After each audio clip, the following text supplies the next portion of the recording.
Can we get an Undergeared Ret Paladin through Progression Delve? Let's find out. Today we are tackling Sunkiller Sanctum, found in the Voidstorm. Demirius Duskwalker got a little too unconventional with his experiments, and now we have to clean up the Lightborn before they overrun the whole Sanctum.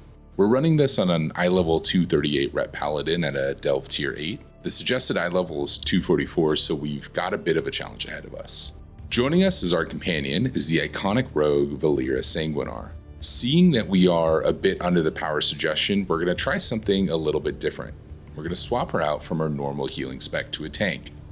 Our goal is going to be nuke everything down before she goes down. For her talents, we've got Sanctum's Edict, which gives an absorb shield on kills. Great for the whole keeping her alive strategy. We've also got Overflowing Void Spire that gives a flat damage and healing buff after 25 seconds in combat. Kicking off the scenario, our first objective is sealing these Light Bloom crates. Controlled aggression is our play here. No reckless pulling, but we're really trying to clear each area and as little ghosts as possible.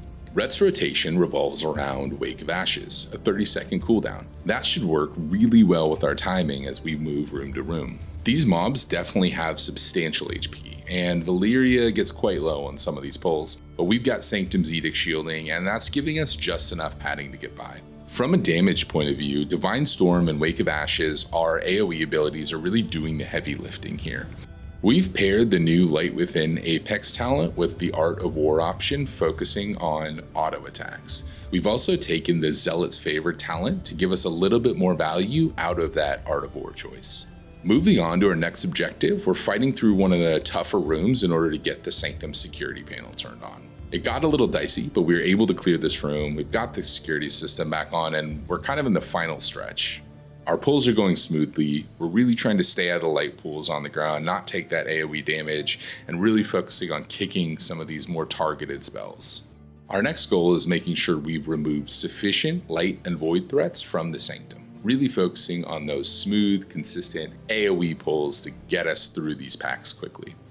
Coming to our final challenge, clearing out the corrupted Umbraroots. There are 3 of them, they are big, and they absolutely have hands. They've got frontals, poison, they summon adds, and they have beams that need to be kicked.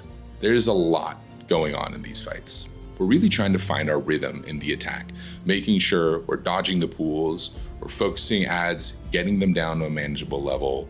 Valeera really is the MVP here. She's holding her own without any direct heals, really allowing us to focus on damage, positioning, and kicks. Now that we've got that rhythm down, we're making our way through the first 2, we're on to the final fight, we can smell the loot.